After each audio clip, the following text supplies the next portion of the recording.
Hello friends, मी आता just जॉबवरून आले. खूप कंटाळा आला आहे.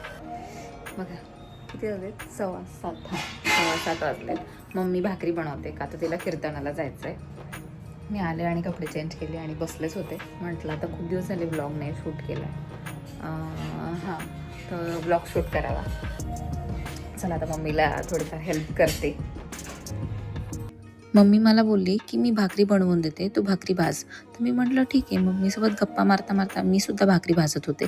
पण ह्यावेळेची भाकरी काहीतरी विचित्रच होती. मम्मी मला बोलत होती की हे पीठ बरोबर नाही आहे. म्हणजे जी की आम्ही घरात मशीन भेटली ना मम्मीला गिफ्ट, तर त्या मशीनवर तिने पीठ दळलं. तर तिचं असं म्हणणं आहे की त्याच्यावर नीट पीठ काही दळता येत नाही. तर मी म्हटलं भाजताना तरी काय चूक झाली, तू भाजली पण नीट नाही आहे. आधीची भाकरी तिने भाजली होती आणि नंतरची भाकरी मी भाजते. पण काय आता काहीतरीच विचित्र. आणि त्याच्यात मला लागला चटका. आज तर मला काहीतरी चटके पण बसत होते, चटके सारखेच बसत होते. म्हणजे याच्या आधीसुद्धा ते मी व्हिडिओमध्ये घेतलं नाही, पण याच्या आधीसुद्धा मला एक चटका बसला होता. पण आता प्रत्येक गोष्ट व्हिडिओमध्ये घेत नाही. पण ही भाकरीचा आकार बघा. मी मम्मीला बोलले बाई हे काहीतरी विचित्रच आहे. ती मला बोलली राहू दे, तुला भाकरी तव्यावर टाकता नाही येणार, मी टाकते. तर मी म्हटलं का, तर ती मला बोलते नाही गं, हे पीठच जरा वेगळं आहे. मी म्हटलं ठीक आहे मग तूच टाक. बघा आता इथे सुद्धा मला एक चटका लागलाय. पण मलाच काही कळत नव्हतं. मम्मी मला बोलते असं काय करते वेड्यासारखं. हे बघा, ह्या पिशवीत जे सामान दिसतंय हे आहे ट्रायपॉड, हा आहे माईक, आणि अजून काय आहे, आणि हा तुमचा सगळ्यांचा फेवरेट माझ्या आजीसोबतचा फोटो. किती सुंदर दिसतोय ना, इतकं क्यूट आहे. आणि हे गिफ्ट मला कोणी दिलंय, माझ्या एका सबस्क्रायबरने दिलंय. ऋतूचा जो 4-5 वर्ष आधीचा जो फ्रेंड आहे, असं मला माहिती आहे ही story. Maybe I am wrong, पण चुकत असेल तर प्लीज तू करेक्ट कर. ऋतूचा जो 4-5 वर्ष पासून एक फ्रेंड आहे, तर तो फ्रेंड, तिचा जो फ्रेंड आहे तो माझे व्लॉग्स, तो इन द सेन्स त्याची पूर्ण फॅमिली माझे व्लॉग्स टी व्हीवर लावून बघतात. तर कधी कधी आवाज अडकायचा, तर त्याचं असं म्हणणं आहे की आवाज अडकायचा म्हणून मला हा माईक दिलाय. परत ही सेल्फी स्टिक विथ त्याला एक सेकंड, हां, विथ त्याला एक लाईटसुद्धा आहे. Let me show you. हे बघा, हां, दिसली लाईट ही. बाई, लोक किती थॉटफुल गिफ्ट देतात. आणि त्या लाईटचं टेम्परेचर असं वाढतं, कमी जास्त होतं. आणि मेन थिंग की आजीसोबतचा photo. So thank you so much ज्या कोणी मला हे गिफ्ट दिलंय. मला माहीत नाही कोणी दिलंय, मी तिला असं डीपली विचारलंही नाही आणि तसं तिने मला सांगितलंही नाही. बट आय एम हॅपी की मला हे गिफ्ट मिळालंय आणि आय एम थँकफुल. सिरियसली, मला लास्ट टाइम मी जेजुरीला गेले होते तेव्हा गणपती बाप्पा मिळाले. सो मला माहीत होतं ह्यावेळी यूट्यूबची सुरुवात खूप छान झाली आहे, नवीन वर्षाची सुरुवात खूप छान झाली. का तर गणपती बाप्पा घरी आले. गणपती बाप्पा म्हणजे विघ्नहर्ता. आणि त्याच्यानंतरच हे मला सेकंड गिफ्ट मिळालं आहे की बाबा ट्रायपॉड. परत ह्याच्यात माईक आहे. मी असं म्हणालेलं एका व्हिडिओमध्ये की जोपर्यंत मला यूट्यूबमधून पेमेंट चालू होत नाही तोपर्यंत मी यूट्यूबसाठी आता एकही रुपया खर्च करणार नाही.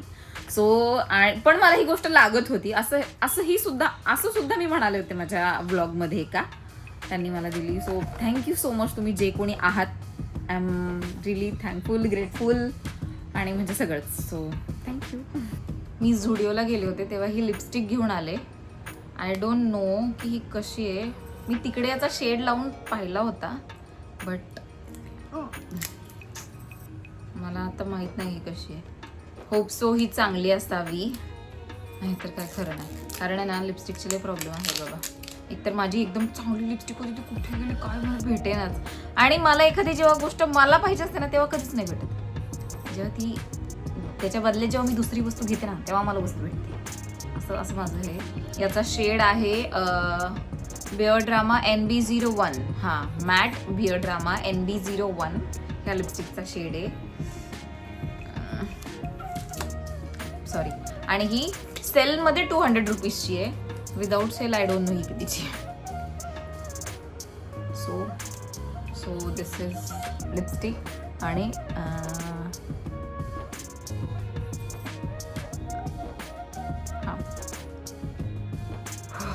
हे वन लिपस्टिक अशी एकदम लाईट. आणि आता ही लिपस्टिक आहे ना, मी पूर्ण रात्री झोपेपर्यंत ठेवणार आहे. मला बघायचे की इन लिप्स असे ड्राय किंवा क्रॅक असं त्यांना पडतंय का, हे मला बघायचं आहे. ही नेल पेंट जी होती ही सुद्धा मी झुडिओतूनच घेतलेली आहे. आय नो ही खूप गेली आहे आता, माझ्या नखांवरची गेली आहे, बट ठीक आहे. तर सुंदर दिसते. मला खूप आवडली. फक्त आता हिने होटाला क्रॅक नको पडायला म्हणजे झालं. नाहीतर घेऊन काही फायदा होत नाही. मी आत्ता रिसेंटली झुडिओमधून ही घेण्याआधी 5 दिवस आधी एक लिपस्टिक घेऊन आले, जी स्किन टोन सारखी म्हणजे होटाच्याच टोन सारखी आहे, पण तिने प्रचंड होट ड्राय पडतात. ती सुद्धा मी सेलमध्येच घेतली होती. ती काहीतरी 149 रुपीजला होती आणि ही 200ला आहे सेलमध्ये. पण ती तर काही सूट नाही झाली. ती सूट नाही झाली म्हणून मग मी हा घेतला शेड आणि हा दिसायला खूप छान दिसतोय. म्हणजे माझी जी लिपस्टिक मला भेटत नाहीये, हा सेम तिच्यासारखा आहे. बट आता तो चांगला चालायलाच पाहिजे. नंतर आमचं सर्वांचं जेवण वगैरे झालं म्हणून मी भांडी घासायला सुरुवात केली. मी ट्रायपॉडला फोन नव्हता लावला कारण मला आता ट्रायपॉड सेट करायचं ना, मध्ये मध्ये खरंच खूप कंटाळा येतो. म्हणून मी मम्मीला बोललो होतो की तू फोन हातात धर. तर ती फोन हातात तर धरला तिने आणि माझ्याशी गप्पा पण मारत होती. त्याच्यामुळे फोन जरा तुम्हाला मुवमेंट होताना दिसते. पण आता काय जाऊ द्या, हे थोडंफार करायलाच लागतं. मम्मी मला बोलत होती, अगो जरा भांडी नीट घासत जा, तू जरा इतकी फास्ट भांडी घासते. तिला असं वाटतं की तीच भांडी एकदम क्लीन घासते. आम्ही कोणीच म्हणजे आता मी आणि तीच काम करते, भांडी बिंडी घासायचे, दुसरं कोणी करत नाही. मी म्हटलं बाई मी जे करते ना तेच खूप झालं, याच्यापेक्षा जास्त चांगलं मी नाही घासू शकत, तुला घासायचं असं तर तू घास. तर ती मला बोलत होती, हां तुला काही सांगायला जावं तर तुझं काहीतरी वेगळंच असतं. मम्मी बोलते आजकालच्या पोरींना ना काही सांगण्यासारखंच नाही बाबा, आमच्या काळी तर असं नव्हतंच. मी माझ्या मम्मीला असं बोलतच नव्हते. म्हटलं मम्मी तुझ्या मम्मीचं आणि तुझं एवढं बॉन्डिंग नसेल ना, आपलं तेवढं बॉन्डिंग आहे की मी तुला तेवढं बोलू शकते. ती मला बोलली कसलं आलंय बॉन्डिंग बिंडिंग, तुझं काहीतरी आपलं वेगळंच असतं. म्हटलं बाई थांब, कॅमेरा नको हलवू, नाहीतर एक चांगलं नाही दिसणार. मग ती बोलली गप ग तू.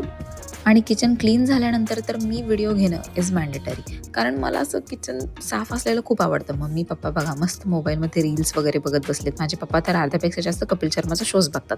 नंतर दूध थोडं उरलं होतं म्हणून ते तापत ठेवलं, कारण सकाळपर्यंत तर नाहीतर ते खराब होऊन जातं. किती थंडी असली ना तरी दूध थंड म्हणजे खराब होतं असं मला जाणवले. आणि त्याच्यानंतर मी ही जी लिपस्टिक लावली होती ना ती मला इतकी आवडली. बघा ना किती सुंदर दिसते आणि तिला म्हणजे असं क्रॅक वगैरे गेलेलं नव्हतं. म्हणजे जे मी तुम्हाला बोलले त्या प्रकारे ही लिपस्टिक खूप छान होती. हे बघा माझी झाडं कशी खुलली आहेत. ह्या झाडाला तर लिटरली फुलं आलीत. हे कशाचं झाड आहे हे मला काय माहीत नाही, पण वॉटेवर हे देवाला काहीतरी फुलं बिलं टाकण्याचं काहीतरी आहे. पण मस्त फुलं वगैरे आली आहेत. ही तुळस ना, याच्यात तुळस राहिलीच नाही आहे. मी रोज मध्ये मध्ये येऊन पाणी घालायचे आणि इथे जी एक तुळस होती ना ती मी घरी घेऊन गेले. त्याचं कारण म्हणजे घरी मग देवाला आपण देव जे वॉश करतो ते पाणी कुठे टाकू, मग मी ती तुळस घरी घेऊन गेले. का तर बाबा देवाचं जे काही पाणी आहे किंवा नारळातलं जे काही पाणी आहे, देवाच्या इथे आम्ही एक छोटासा पाण्याचा छोटूसा क्यूटचा एक खंडा टाईप ठेवतो, एकदम छोटूसा आहे म्हणजे तो एवढी उडूस आहे. तर मग ते पाणी कुठे ठेवायचं म्हणून मग ते तुळशीमध्ये अर्पण करायला ते नेलं. आणि आता मी खूप दिवसाने आमच्या टेरेसवर आले वॉक करायला. खूप दिवसांनी म्हणजे खूप अशी नाही, पण हल्ली जॉबवरून येऊन थकून बिकून ते सगळं करत बसण्यापेक्षा येत नव्हते मी हल्ली, पण आता आले. आज मस्त थंड वातावरण आहे. म्हणजे आमच्या घरात गरम होते पण बाहेर थंडी वाजते. म्हणजे चला आता मी थोडंसं वॉक करते आणि नंतर घरी जाऊन स्किन केअर करून झोपायचं आहे. पण ही लिपस्टिक भारी, मगाशी तुम्हाला सांगितलंच मी टेरेसवरून वॉक करून आले आणि इथे बसले होते मोबाईल बघत बघत आणि अशी झोप लागली मला. आत्ता वाजले 11 वाजायला, सॉरी 12 वाजायला 10 मिनटात उरलेत. मला कंटाळा आला आहे. मला तर नंतर आठवलं मी ही लिपस्टिक लावली, मला ती पण काढायची, फेस वॉश करायचा आहे. कंटाळा आला आहे. मस्त झोप लागली होती. पण मला मम्मीने इकडे तिच्या ह्या साडी वगैरे काढून ठेवली आहे. का आता तिला सकाळी उठून पारायणाला जायचं. मी खूप हळू बोलते कारण घरातले सगळे झोपलेत. सो आता हा ब्लॉग तुम्ही शेवटपर्यंत पाहिल्याबद्दल थँक्यू सो मच. चॅनलला लाईक शेअर सबस्क्राईब करायला अजिबात विसरू नका. सगळ्यांना बाय, गुड नाईट.